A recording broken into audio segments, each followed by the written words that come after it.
You've seen the terms brush cutting and forestry mulching. They sound similar, but are they?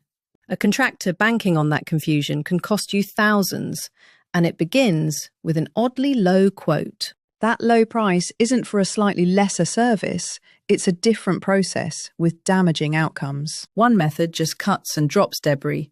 The other method meticulously grinds and feeds your soil. Here you'll get the visual proof, hidden specs, and exact questions to ask to get what you paid for. So what's the most obvious sign your contractor isn't actually mulching? It's what the machine can handle. A brush cutter is for grass, weeds, and small saplings, typically handling only 2 to 4 inches in diameter. A genuine forestry mulcher is built to process much larger material, grinding trees up to 12 inches or more. This is the result of brush cutting. Long, uneven clippings that create trip hazards and decay slowly. And this is true mulching. A uniform, fine layer of organic material worked into the ground level. The first test is direct. Ask what size trees they handle. Hesitation above 4 inches suggests a brush cutter. What is the mechanical reason for this massive difference? It's a hidden detail most won't mention.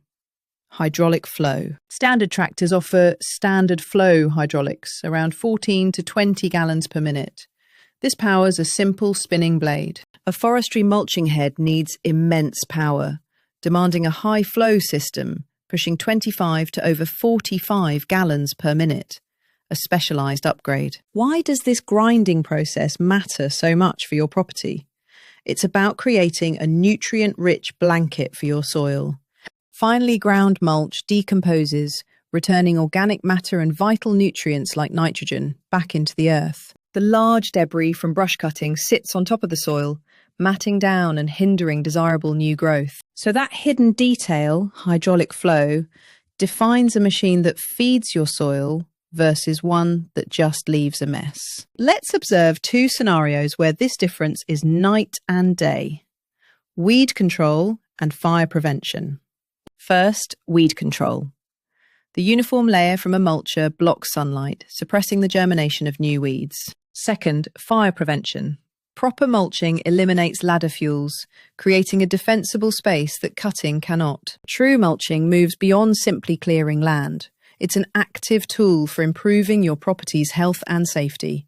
If the difference is so clear, why would a contractor misrepresent their service? You need to spot the red flags first. Red flag number 1, refusing to visit the property. A pro always walks the site to assess terrain, rocks, and access.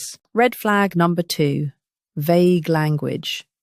If they only mention bush hogging, they likely lack a true forestry mulcher. Red flag number 3, demanding large cash deposits or full payment up front. This is a classic sign of contractor fraud. Knowing the warnings is defense. Now for offense. Here are the precise questions you must ask. Recall that initial low quote and I'll look at hydraulic flow. Now we will connect them. The quote is low because a standard flow brush cutter setup costs a fraction of a high flow forestry mulcher. Ask, what is the GPM of your machine's hydraulic system? Then ask, what type of mulching head do you use? So why do they mislead? They're selling the service their limited equipment can perform. Your knowledge forces transparency. Before signing anything, demand 2 things. First, proof of business license and liability insurance. No insurance, no job. Second, a clear, itemised written contract. It must detail the scope, timeline, and total cost to avoid surprises. Opting for forestry mulching over brush cutting means making a long-term investment in your property's health and safety. Don't get stuck with a cut job when you paid for a mulching investment.